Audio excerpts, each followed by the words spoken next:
Hey, what's going on, guys? It's your boy Scary Soldier back with another Borderlands 3 video, and in today's video I'm going to be sharing with you guys my brand new Zane build for the Guardian Takedown. Now keep in mind, guys, I am fully aware that the DLC 3 is going to drop in just 2 days, so I will update you guys on the build, do not worry, but this is just the premises of everything. Now keep in mind, with the new DLC 3 you're going to see class mods with a new role on it that's going to increase your action skill, damage, or output anyways. The grenades are going to scale to Mayhem 10, and there's going to be other little changes like that, but that won't really impact us too much. We'll just update you guys, so don't worry. So now for this setup, you're just going to need 3 weapons for the Guardian Takedown specifically. You're going to need the Monarch, the Recursion, and the Backburner. Now the Backburners are going to be your boss killers. Then the Monarch is going to be a single target weapon, and then the Recursion is going to be your multi-target weapon. So what you're going to want to have here on your Recursion is shock and fire. Shock to do damage versus the Guardians, fire to do damage against the creatures. You're going to want to have bonus ASC elemental damage on your Recursion, because this is going to give you more damage with just the way the Recursion works. And for the single target enemies, you're going to want to have a Monarch with either consecutive hit, Sentinel Cryo, or ASC next to mags. You can have a ×8 or ×4, whatever floats your boat. And then you're going to want to have different elements on it, so you can have shock, fire, radiation are all good options to have for this weapon. And when it comes to the Backburners, you're going to have corrosive, because both of the bosses in the Takedown both have armor and then shock. And so for the armor, you're going to want to have a Backburner that obviously is corrosive for those kind of targets. And then once you get down to their base health, which is going to be susceptible to shock, you pull out your shock Backburner. Pretty simple. Now for the anointment, you're going to want to have is the ASC splash damage. And if you do not have this one, Sentinel Cryo for your corrosive one is also very good, because Cryo is good against armor and so is corrosive. So the two elements together are very powerful.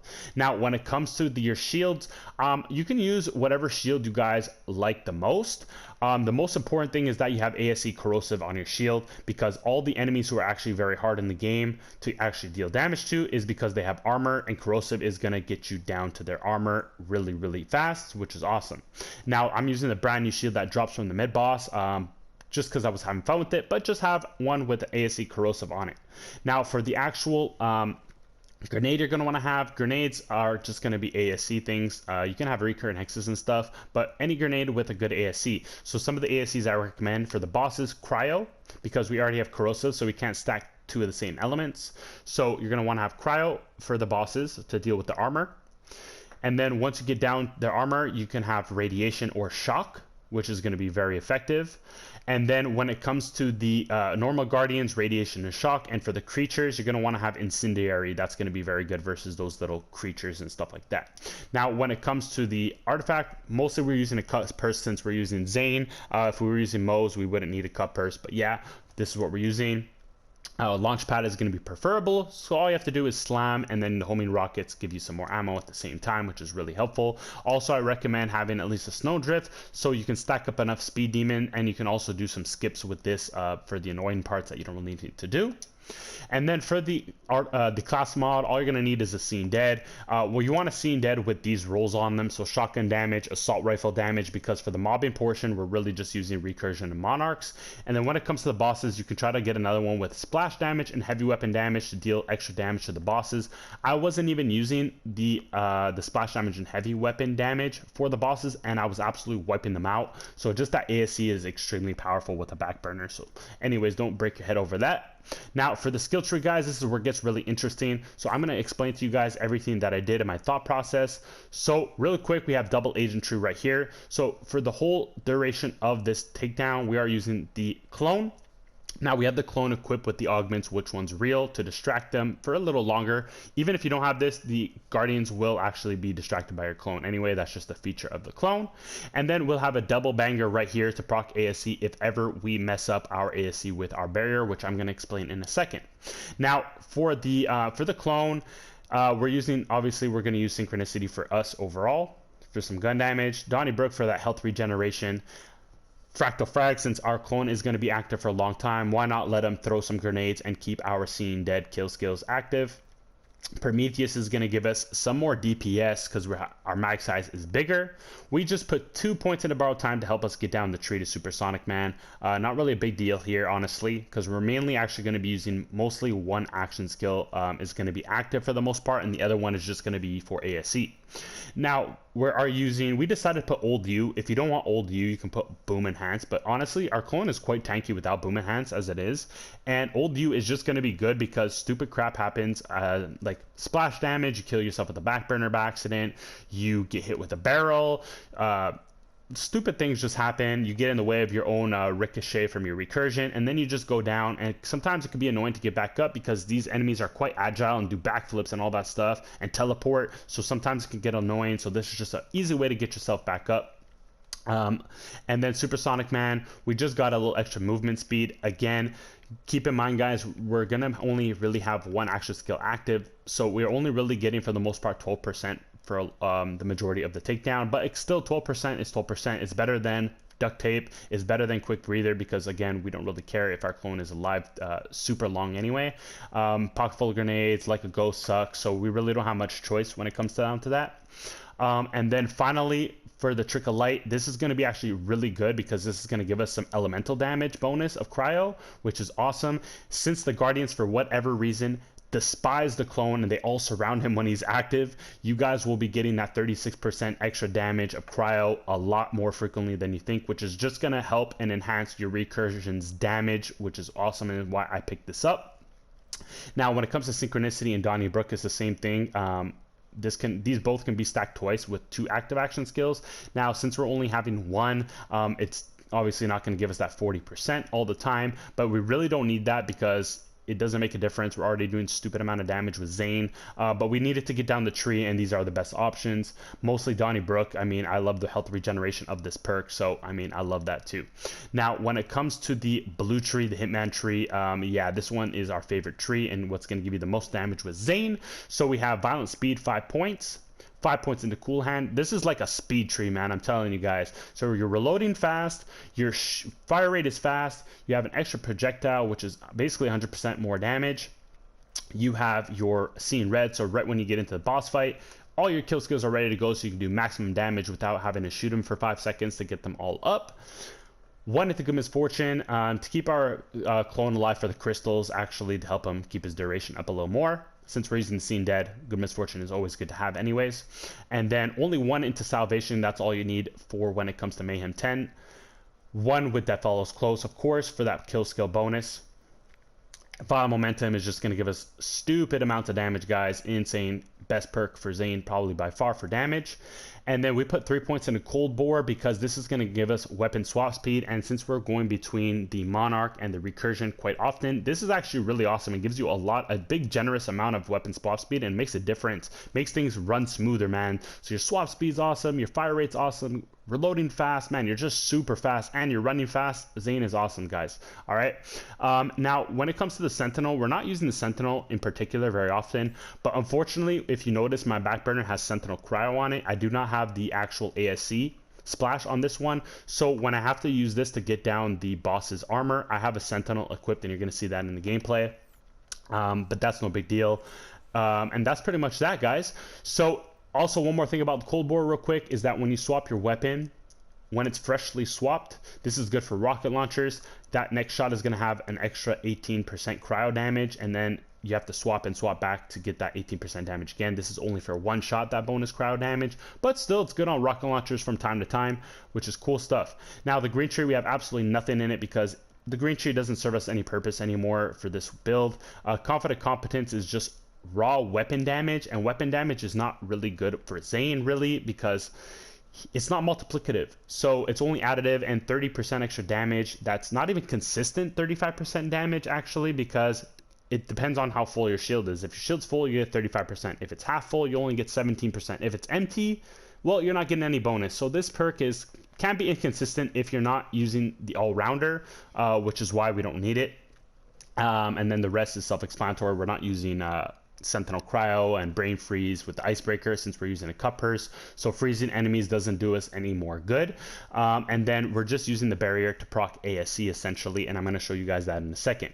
Now I'll show you guys quickly the modifiers I was using. So I was using the Speed Demon, the Buddy System. Those are a very, very good combo. Speed Demon helps me do some skips. And then Buddy System is just easy to deal with and actually gives you extra ricochets, which is awesome with the recursion. Freeze Tag, which is really just, you don't even notice it that much. And then Ticked Off, again, you don't really notice. So these are my roles. I'm going to go and see you guys over at the gameplay.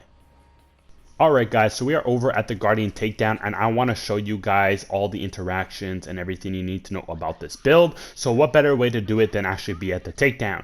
So first things first, now we're at the creatures, and what we're doing first is calling in our clone. Our clone is going to take off some aggro. It's also going to bunch up all the enemies, and now what you're going to see is us proccing ASC. So I'm going to show you guys a couple times how I'm doing that. So you see that I'm not really using my barrier particularly as protection. So you're going to see that I call in my barrier, and as soon as I call it in, I tap the menu button twice.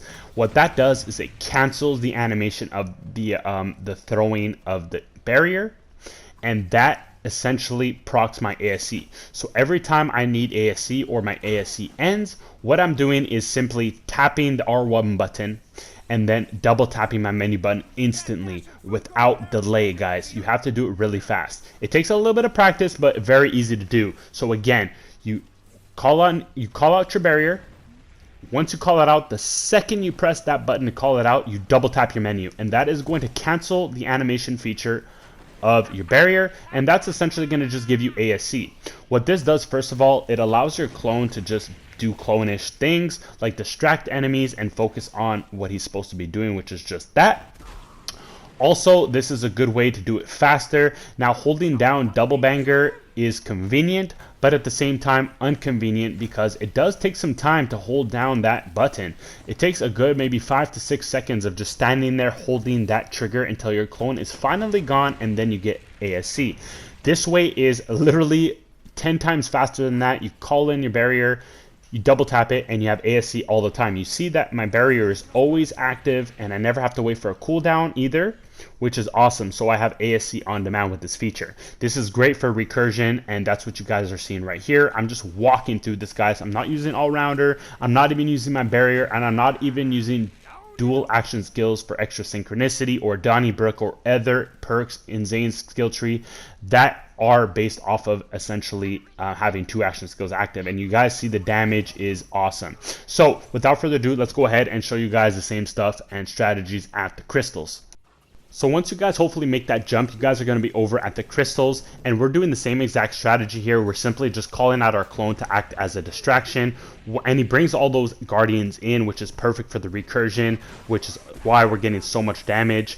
And at the same time, don't forget Trick of Light is working because the enemies are focused on our clone, which means enemies not targeting us, we deal an extra 36% extra cryo damage. And you see us going in and out of our menu to proc our ASC with our barrier. Remember, throw out your barrier as soon as you press the button to throw out your barrier. Double tap your menu button. I got this idea off of Garwood. I thought this was only something you can do on PC, so I never really tried it out myself. And once I figured out exactly how to do it consistently, this was a really awesome way of just proccing ASC. I felt double banger was actually really annoying to use. The fact that you had to hold it for like 5-6 seconds, then get your ASC, wait for your clone to come back, kind of sucked. And the clone is really important during this takedown, so being able to keep my clone active the whole time is a really, really great feature. If I fall off the map for whatever reason, again, I can just teleport back. So always having my clone is great. So the fact that I can proc ASC with the barrier is good. So shout out to Garwood for that idea. Now again, for the crystals, it's no different. You're going to be just doing the same thing. Put your clone in front of the crystal, let him bring in all the ads. Once he does that, you shoot them with the recursion, and whatever enemy is left over, if there's 1 or 2 stragglers, you're just going to be using the Monarch to deal with them. And that's pretty much what we did this whole time. Pretty simple, guys. So just follow those strategies and it's going to make your life really, really easy, especially with this build, guys. It's just stupid. It just, oh my god, it just hits so hard. We're going to go over and show you guys also the skip real fast on how exactly we did that, just so it's clear for you guys as well. So when it comes to the skip, what you're going to want to do is call in your clone, get some enemies together. Now, since we are using the modifiers Speed Demon, this is going to be crucial. So what you want to do is stack 3 stacks of Speed Demon. So you want to kill 3 enemies total, and that's what we just did there. And you're going to want to have your Snowdrift, and what you're going to want to do is slide jump with all that speed with your Snowdrift, and you're going to easily make that jump. This saves you a little bit of time during the takedown. Killing more and more ads is just kind of useless, so that's what you guys can do. You're also going to notice all these little small things that I do, all these details, because I know the Guardian Takedown quite well, and sometimes there's mess ups, and not necessarily because yourself. Sometimes certain parts you don't get enough momentum to make a certain jump. So what will happen is, because you didn't get enough momentum, you will fall off the map. So little things like when I put my clone just before we do the jump is smart, because if we don't make the jump, I can teleport back. And if, let's say, when I'm going down to the mid boss from the waterfall and I actually don't get enough momentum to make the jump, I can just teleport right back to my clone and I'm safe, which is why the clone is literally the best action skill you can use for Zane in this Guardian Takedown. So let's go ahead, and we're going to be dealing with the boss right here. So for the boss, we pulled out the Sentinel because our other backburner to get his armor down was actually anointed to the Sentinel. So we had to get the Sentinel to get that extra bonus. But all we're doing really here is getting down him to his immunity phase real fast with our shock backburner. And once it goes to his immunity phase, we run close to the edge. Now, I'm not sure if actually Gearbox is going to make a hotfix for this, because I think they're going to essentially make that whole bubble cover the whole map no matter where he is. But for now, this is what we're doing. You see that the backburner absolutely shreds this boss right here. It's super easy. We have our cut purrs getting some ammo at the same time. And every time you guys see us going to the edge, we throw our shield off the map, which is going to proc ASC. So we don't have to go in and out of our menu sometimes. When we have access to throwing our barrier off the map, we do so. And you guys see the damage output is insane. I could put 1 to 2 shots. I always put like a 2nd to 3rd shot of my backburner at the mid boss, because he likes to run away really fast. And if he runs away from your backburner, because the way the backburner works, those extra projectiles that come out of that orb is what does the most damage, not the actual direct hit. Which is why we kind of placed them around him in case he decides to run. But that's pretty much that, guys. You see how fast we cleared that really easily. So I hope you guys copy those tactics. Really makes it really smooth. We didn't need no all-rounder essentially at this part either. I'm going to show you guys another skip really fast as well, so you guys don't have to deal with those creatures if you guys haven't seen it already. So we are going to be using the same strategies as we did before to make one of our previous skips. We're just going to be calling out our clone, calling out some ASC so the recursion actually does damage, and we're just going to try to kill 3 enemies as fast as we can, have the Snowdrift equipped, and what we're going to do is just simply run off the map and slide with our Snowdrift, and that is going to give us easy access with our 3 stacks of Speed Demon to make the jump. Now, with the clone being active is very good too, because if we don't make the jump, we can always just teleport right back and try the jump again, and that saves you guys literally about 10 minutes of literally killing a ton of ads. So that's important you guys make that jump, because essentially you just want to get to the boss at the end. Now we have arrived at the crystals, guys. We are going to show you the skip after the crystals, since this whole setup is the same as the first set of crystals. It's call your clone out, let them distract the enemies, shoot your recursion at them, and throw your barrier off the map this time, because it's very easy to do so since there is not really a lot covering you. You can just easily throw the barrier off the map to proc ASC, do your damage with your recursion, and then go to the next part to make your skips. Alright guys, so we are at the scary part, because if you don't make this jump, you got to do all the crystals and all that stuff all over again, which can be demoralizing at times. So you guys want to make sure you guys get the skips right. So we are using the clone again to ensure that if we mess up, we can always teleport back to our spot. We are getting our Speed Demon stack 3 times. doing our snowdrift, sliding, and making it all the way to here. Now you're going to want to proc your ASC in this moment here because you're going to want to kill some of these enemies real quick to get your speed demon again, and again to control them because they can throw you off the map, these guys, and you want to get off the edge and slide jump, and you'll make that jump with ease. You don't need a Ruby's Wrath, you don't need any of that stuff, just a good snowdrift and some speed demon, and you guys are good to go. So thanks to Thick-Fillet, we do know how to skip the boss's teleportation phases, which is awesome, so it saves us some time.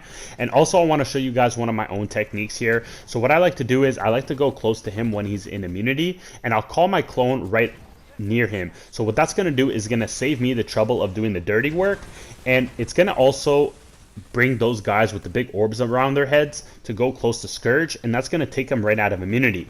The other great thing about that is because it kills my clone essentially, which means I get insta ASE right away. So right when he comes out of his immunity, my clone is dead, all my ASE is active, and I can just go to town on him, and that's what you guys see right here. And I just absolutely obliterate him with a couple shots of the back burner, and we just keep rinse and repeating. And we are not really taking a lot of damage. Call in our clone. The clone brings in those guys with the orbs amongst their head. It gets him out of immunity, and then we have ASE ready to go because he kills off our clone, and we are all set. And you guys see we absolutely waste him, guys. So I hope you guys enjoyed the build. I hope some of these techniques help you guys do the Guardian takedown even easier than before. That's pretty much it for me. I'll see you in the next video. It's your boy Scared Soldier signing out. Peace.